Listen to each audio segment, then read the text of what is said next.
ತಾಲೂಕಿನ ಕಂಬಳಿಪುರದ ಗ್ರಾಮದ ಅಮ್ಮ ಶಕ್ತಿಪೀಠಕ್ಕೆ ನಿರೀಕ್ಷೆಯಂತೆ ಗುರುಪೂರ್ಣಿಮೆಯ ದಿನ ಭಕ್ತ ಸಾಗರವೇ ಹರಿದು ಬಂದಿತ್ತು. ನಿಜಕ್ಕೂ ಅಮ್ಮನ ಪವಾಡ, ಶಕ್ತಿ ಹಾಗೂ ಖ್ಯಾತಿ ಎಂಥದ್ದು ಎಂಬುದಕ್ಕೆ ಬಂದಿದ್ದಂತಹ ಆ ಜನಸಾಗರವೇ ಸಾಕ್ಷಿಯಾಗಿತ್ತು. ಈಗಾಗಲೇ ರಾಜ್ಯದ ಮೂಲೆ ಮೂಲೆಗಳಲ್ಲೂ ಅಮ್ಮ ಶಕ್ತಿಪೀಠ ತನ್ನ ಶಕ್ತಿಯನ್ನು ವ್ಯಾಪಿಸಿದೆ. ಉದ್ಯಮಿಗಳು, ಸೆಲೆಬ್ರಿಟಿಗಳು, ಬಡವರು, ಶ್ರೀಮಂತರು ಸೇರಿದಂತೆ ಎಲ್ಲ ಧರ್ಮದ ಎಲ್ಲ ಜಾತಿಯವರು ಆಗಮಿಸಿ ದೇವಿಯ ಕೃಪೆಗೆ ಪಾತ್ರರಾಗ್ತಾರೆ.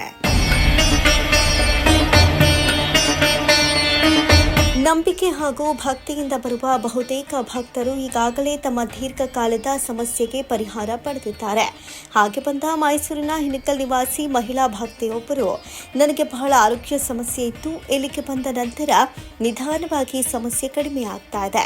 ಇದು ಬಹಳ ಶಕ್ತಿಶಾಲಿ ದೇವರು, ಆದ್ದರಿಂದಲೇ ತಪ್ಪದೇ ಬರ್ತೇನೆ ಎಂದರು.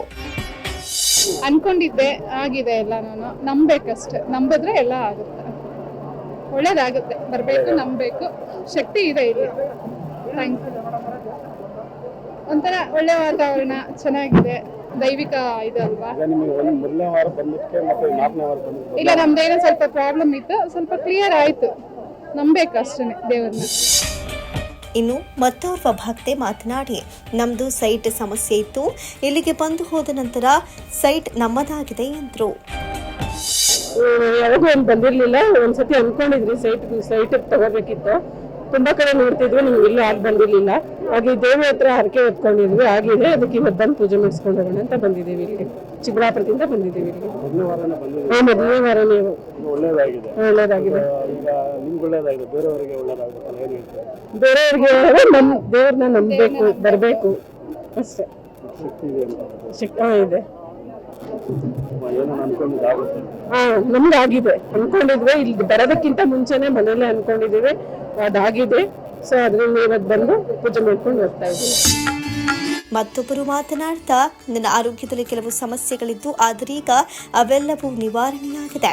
ಬಹಳ ಪವಾಡವುಳ್ಳ ಜಾಗ ಇದಾಗಿದ್ದು, ಪ್ರತಿಯೊಬ್ಬರೂ ಬಂದು ತಮ್ಮ ಸಮಸ್ಯೆ ನಿವಾರಿಸಿಕೊಳ್ಳಬಹುದು. ಹಾಗೂ ಇಲ್ಲಿ ಬಹಳಷ್ಟು ಜನಸಾಗರವೇ ಹರಿದು ಬಂದಿದ್ದು, ನಾವು ಬೆಳಿಗ್ಗೆ ಬಂದಿದ್ದಕ್ಕೆ ಅಮ್ಮನ ಪೂಜೆ ಹಾಗೂ దర్శన ಈಗ సిక్కిತ್ತು ಅಂತ నిట్టూసిరు బిట్రు.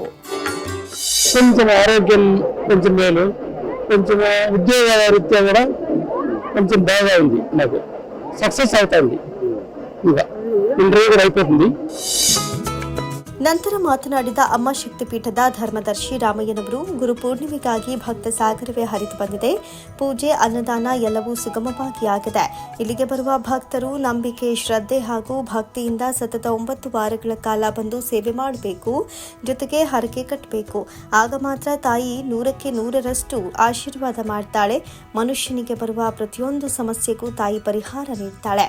ಆದರೆ ಕೆಲವು ಕಿಡಿಗೇಡಿಗಳು, ಅವಿವೇಕಿಗಳು ಸಾಮಾಜಿಕ ಜಾಲತಾಣದಲ್ಲಿ ಅಮ್ಮ ಶಕ್ತಿಪೀಠದ ಬಗ್ಗೆ ಸುಳ್ಳು ಸುದ್ದಿಗಳನ್ನು ಹಬ್ಬಿಸ್ತಾ ಇದ್ದಾರೆ. ಸನಾತನ ಧರ್ಮದ ಬಗ್ಗೆ ಅವಹೇಳನ ಮಾಡುವಂಥವರಿಗೂ ಅಮ್ಮ ಬುದ್ಧಿ ಕಲಿಸ್ತಾಳೆ. ನಮ್ಮ ದೇವಾಲಯದಲ್ಲಿ ಒಂದು ತೆಂಗಿನಕಾಯಿ ತಟ್ಟೆಗೆ 150 ರೂಪಾಯಿಗಳನ್ನು ಪಡೆದುಕೊಳ್ತೇವೆ. ಅದೇ ಹಣದಲ್ಲಿ ದೇವಾಲಯದ ಅಭಿವೃದ್ಧಿ ಹಾಗೂ ಅಮ್ಮನವರ 250 ಅಡಿಗಳಷ್ಟು ಬೃಹತ್ ವಿಗ್ರಹವನ್ನು ನಿರ್ಮಿಸಲಾಗ್ತಾ ಇದೆ ಎನ್ನುತ್ತಾ ವಿಗ್ರಹ ಪ್ರತಿಷ್ಠಾಪನೆಯ ಕಾರ್ಯ ನಡೀತಾ ಇರುವುದನ್ನು ತೋರಿಸಿದ್ರು. ತಾಯಿ 250 ಅಡಿ ವಿಗ್ರಹದ ಕಾಮಗಾರಿ ನಡೀತಾ ಐತೆ. ಈ ಒಂದು ಪಿಲ್ಲರ್ 5 ಅಡಿಗೆ 5 ಅಡಿ ಐತೆ ಒಂದು ಪಿಲ್ಲರು. ಇಂಥ ಪಿಲ್ಲರ್ಸ್ 24 ಪಿಲ್ಲರು, 2 ಅಡಿಗೆ 2 ಅಡಿ 20 ಪಿಲ್ಲರ್ ಬಂದೈತಿದು. ಸುಮಾರು 40 ಅಡಿ ಡೀಪಿಂದ ಬಂದಿರೋಂಥದ್ದು ಇದು ಫೌಂಡೇಶನ್. ಇದಕ್ಕೆ ಊಹೆ ಮಾಡೋಕ್ಕಾಗದಂತಷ್ಟು ಹಣ ಖರ್ಚಾಗುತ್ತೆ. ಇದು ನಾನು ಕೋಟ್ಯಾಧಿಪತಿ ಅಲ್ಲ, ನಾವು ಒಂದು ಮಿಡ್ಲ್ ಕ್ಲಾಸ್ ಕುಟುಂಬದಿಂದ ಬಂದಿರೋಂಥವ್ರು. ಏನೋ ತಾಯಿ ಆಶೀರ್ವಾದ, ಅವಳ ಅನುಗ್ರಹ, ಈ ಒಂದು ಮಹತ್ ಕಾರ್ಯ ಮಾಡೋಂಥ ಭಾಗ್ಯ ನಮಗೆ ಕೊಟ್ಟವಳೆ. ಮುಂದೆ ನಿಂತ್ಕೊಂಡು ಮಾಡ್ತಾ ಇದ್ದೀನಿ. ಜೊತೆಗೆ ಇಂತಹ ಕಾರ್ಯಗಳಿಗಾಗಿಯೇ ಜನರಿಂದ ಪರೋಕ್ಷವಾಗಿ ದೇಣಿಗೆ ಸಂಗ್ರಹಿಸುತ್ತೇವೆ. ಇದು ನನ್ನ ಹಣದಿಂದಾಗುವ ಕಾರ್ಯವಲ್ಲ, ಇದೆಲ್ಲ ಜನರ ಹಣ. ನಾನು ಸಹ ಮಧ್ಯಮ ವರ್ಗದವನೇ, ನಾನಿನ್ನು ಕೋಟ್ಯಾಧಿಪತಿಯಲ್ಲ. ಅಂಬಾನಿ ತಮ್ಮ ಮಗನ ಮದುವೆಗೆ ಸಾವಿರಾರು ಕೋಟಿ ಖರ್ಚು ಮಾಡಿದರೂ ಸಹ ಇಂತಹ ಕಾರ್ಯವನ್ನು ಮಾಡಿಲ್ಲ. ಆದರೆ ನಾನು ಮಾಡ್ತಾ ಇದ್ದೇನೆ ಅಂದರೆ ಅದು ಈ ಶಕ್ತಿ ಪೀಠದ ಶಕ್ತಿ. ಇದನ್ನು ನೀವು ನನ್ನ ಬಾಯಲ್ಲಿ ಕೇಳೋ ಬದಲು ಹರಿದು ಬರುವ ಭಕ್ತ ಸಾಗರವನ್ನೇ ಹೋಗಿ ಮಾತನಾಡಿಸಿ, ಅವರ ಬಾಯಿಂದಲೇ ಅಮ್ಮನ ಪವಾಡಗಳನ್ನು ಕೇಳಿ. ನಾನು ಬೇರೆಯವರ ಹಾಗೆ ಹೇಳ್ಕೊಟ್ಟು ಮಾತನಾಡಿಸೋದಿಲ್ಲ. ನಾನು ಇಲ್ಲೇ ನಿಂತಿರ್ತೀನಿ, ನೀವೇ ಹೋಗಿ ಯಾವ ಭಕ್ತರನ್ನಾದರೂ ಮಾತಾಡಿಸಿ ಅಂತ ಅಮ್ಮ ಶಕ್ತಿಪೀಠದ ಬಗ್ಗೆ ಆತ್ಮವಿಶ್ವಾಸದಿಂದ ಮಾತನಾಡಿದರು.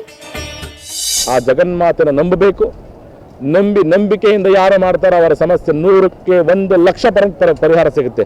ನಾನು ಹೇಳೋ ಮಾತಲ್ಲ, ಅಲ್ಲಿ ಆಲ್ದ ಮಾರ್ಕ್ ಪ್ರದಕ್ಷಿಣೆ ಮಾಡೋದ್ರಿಂದ ಭಕ್ತಾದಿಗಳನ್ನ ಕೇಳ್ಕೊಬೋದು, ಯಾರನ್ನ ಬೇಕು ಕೇಳ್ಕೊಬೋದು. ಯಾಕಂದರೆ ಕೆಲವು ಕಡೆ ಅವರೇ ರೂಪಿಸ್ಕೊಂಡಿರ್ತಾರೆ, ಇವ್ರ ಕೈಯಲ್ಲೇ ಹೇಳಿಸ್ತೀನಿ, ಇವ್ರ ಹತ್ರನೇ ಮಾತಾಡ್ರಿ ಅಂತ ಹೇಳ್ಬಿಟ್ಟು. ಇದು ನಾವು ಅದಲ್ಲ, ನಾನು ಇಲ್ಲೇ ಇರ್ತೀನಿ, ನೀವು ಬಾರಿ ಯಾರನ್ನ ಕೇಳ್ಕೊವಾಗ ನೀವು. ಇಲ್ಲಿ ಆ ಒಂದು ಶಕ್ತಿ ಐತೆ, ಆ ಕ್ಷೇತ್ರಕ್ಕೆ, ಆ ತಾಯಿಗೆ ಆ ಒಂದು ಪವರ್ ಐತೆ.